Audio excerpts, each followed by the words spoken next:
aérienne.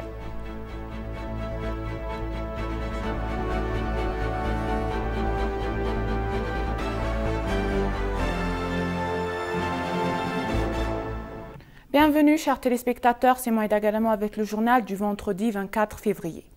À chaque fois qu'arrive le mois de février, dit le mois des Africains, le mouvement panafricaniste occupe la plus grande partie des questions qui sont considérées et auxquelles les Africains font l'objet d'une attention particulière. Ce mois-ci n'est pas seulement un mois pour le sommet des dirigeants de l'Union africaine, s'efforce de créer un continent prospère et uni, mais c'est aussi un moment pour de souvenir de la victoire d'Adwa, qui a été un camp de bataille pour la libération des Africains du colonialisme. S'adressant à ETV, Hakim Hadi, le professeur d'histoire de l'Afrique, a déclaré que le panafricanisme est un mouvement visant non seulement à libérer l'Afrique du colonialisme physique, mais aussi de la dépendance économique et politique. Le panafricanisme était la tentative de créer un sentiment de fraternité et de collaboration entre toutes les personnes ascendantes africaines qui vivaient à l'intérieur ou à l'extérieur de l'Afrique. Le panafricanisme d'abord, qui est l'idée que les peuples ascendants africains ont des intérêts communs et doivent être unifiés. Historiquement, le panafricanisme a souvent pris la forme d'un mouvement politique ou culturel. S'exprimant sur la question du panafricanisme, Hakim Hadi, professeur d'histoire de l'Afrique, a déclaré qu'avec sa manifestation politique la plus étroite, les panafricanistes envisagent une nation africaine unifiée où tous les membres de la diaspora africaine peuvent vivre. Le professeur Hakim dit que bien que le mouvement pour libérer l'Afrique du colonialisme européen a été couronné de succès dans le passé puisque l'Afrique dépend toujours des autres de diverses manières, le panafricanisme a encore du mal à accomplir. Alors que différentes parties font encore des choses différentes et au XXIe siècle, elle essaie apparemment de brouiller à nouveau l'Afrique. L'Afrique en tant que continent a du travail à faire car il est important de faire avancer l'idéologie africaine pour le développement et l'unité du continent, a ajouté le professeur Hakim.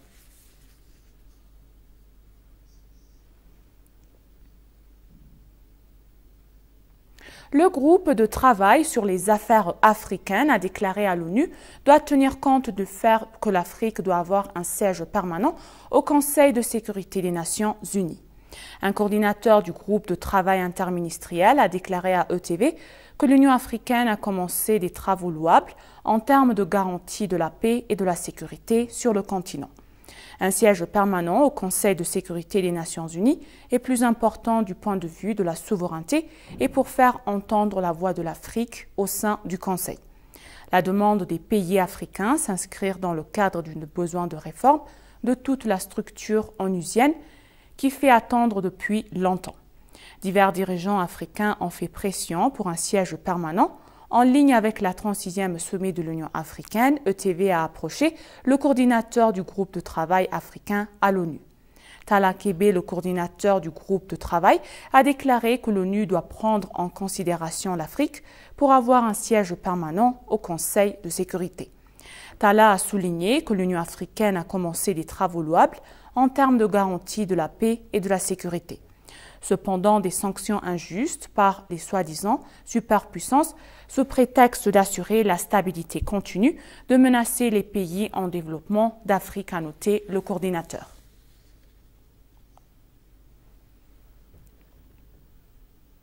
Le ministère du Travail et des Compétences a déclaré que 1,4 million d'emplois avaient été créés au cours des 6 derniers mois. Dans une interview exclusive avec l'agence de presse éthiopienne, le ministre d'État du Travail et des Compétences, Nugusut Lahoun, a déclaré que cela ne faisait pas partie du plan de création d'emplois de 3,7 millions pour l'exercice. Le ministre d'État a révélé que 86% des emplois créés au cours des 6 derniers mois ont profité aux jeunes et que des opportunités d'emploi permanents ont été créées pour 2,38 millions de citoyens au milieu des défis nationaux et mondiaux au cours de l'année fiscale éthiopienne 2014. Le ministère aspire à créer 20 millions de nouveaux emplois d'ici 10 ans dans le cadre du plan décennal de développement national qui sera mis en œuvre de 2020 à 2030, a ajouté le ministre d'État.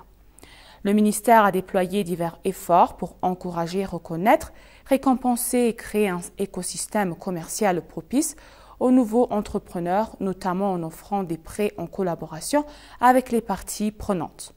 Negussu a déclaré que la Banque de développement d'Éthiopie a actuellement préparé un prêt de 4 milliards de birr pour financer les nouveaux entrepreneurs à s'engager dans divers domaines d'activité après la fin de la formation.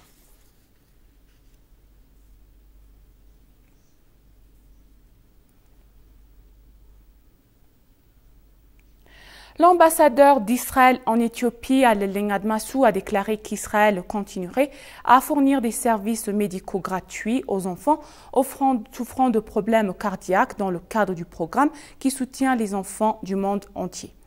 9 enfants éthiopiens sont partis pour l'Israël pour bénéficier d'une chirurgie cardiaque gratuite dans le pays.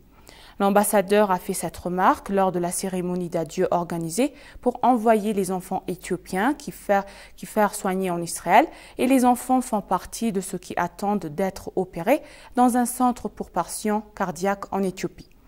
Le gouvernement israélien couvrira les frais médicaux, les enfants et des parents qui ont voyagé avec eux attendent appris. Selon l'ambassade à Aleleng, le gouvernement israélien poursuivra son soutien aux patients cardiaques. Il a en outre déclaré qu'Israël était prêt à fournir une formation professionnelle et un soutien technique pour renforcer les services de traitement cardiaque en Éthiopie.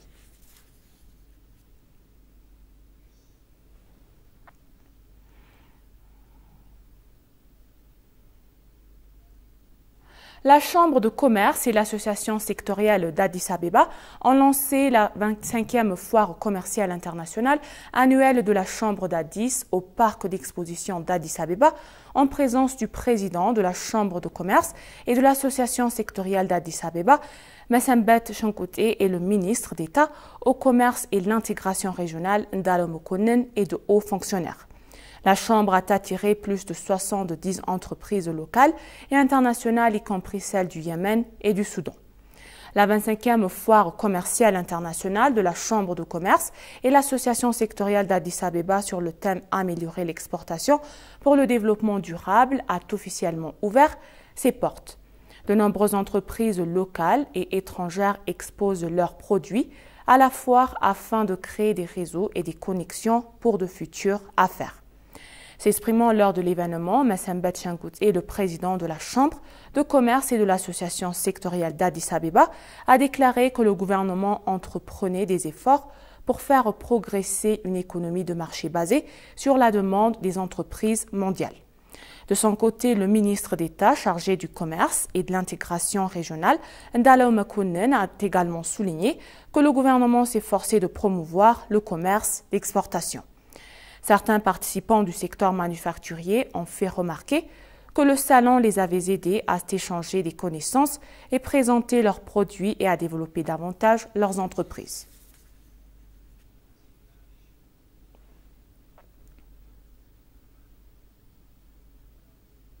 L'autorité éthiopienne de l'aviation civile a appelé le secteur privé à investir dans l'industrie éthiopienne, notamment dans la construction et la gestion de petits aéroports. S'exprimant lors d'une conférence de presse, le directeur général de l'aviation civile, Getachew Mengiste, a déclaré que bien que l'Éthiopie soit un modèle dans le transport aérien en Afrique, le pays se situe à un niveau très bas par rapport aux autres pays africains en termes de développement de petits aéroports utilisés pour les services de transport aérien intérieur. Le secteur aéroportuaire est une infrastructure clé pour l'expansion du transport aérien dans l'industrie aéronautique. Actuellement, il existe 22 aéroports, dont 4 aéroports internationaux qui assurent des services réguliers en Éthiopie malgré un nombre et une capacité insuffisants. S'exprimant lors d'une conférence de presse, le directeur général de l'aviation civile, Getachew Mengiste, a souligné que bien que l'Éthiopie soit le premier service de transport aérien en Afrique, le pays est faible par rapport aux pays africains en termes de construction et de gestion d'aéroports et d'héliports. La raison du nombre limité d'aéroports dans le pays est que la construction et la gestion des aéroports incombent principalement au gouvernement fédéral, a souligné Mengiste. Expliquant le principe de la directive de la manière dont les gouvernements régionaux et les acteurs privés participent à l'industrie de l'expansion des aéroports, Mesrag Lahoun, le directeur général, par intérim de la réglementation de l'aviation à l'autorité éthiopienne de l'aviation civile, a indiqué que l'infrastructure aéroportuaire doit respecter le plan directeur et qu'elle doit également impliquer les gouvernements régionaux et le secteur privé. L'autorité s'est engagée à fournir un soutien technique approprié aux prometteurs d'aéroports du secteur privé et à développer un système et un mécanisme de suivi pour aider les secteurs privés impliqués dans la construction et la gestion des petits aéroports et héliports à temps appris.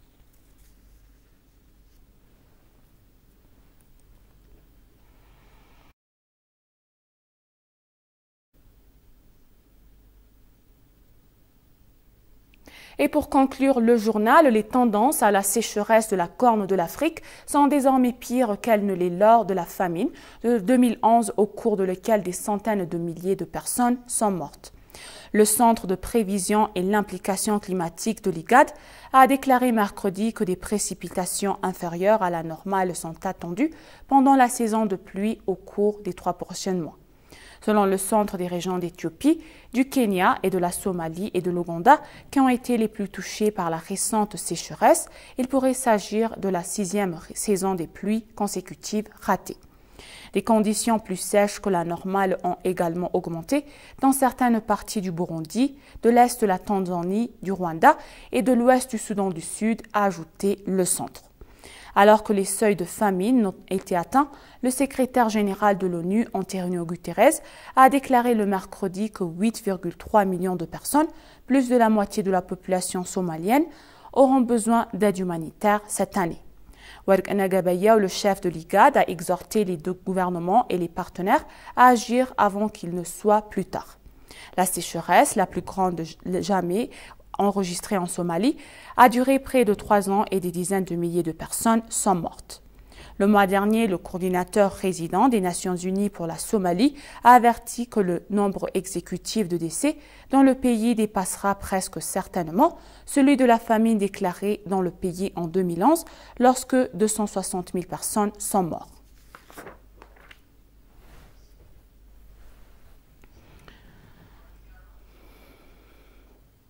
Chers téléspectateurs, nous rappelons les titres principaux.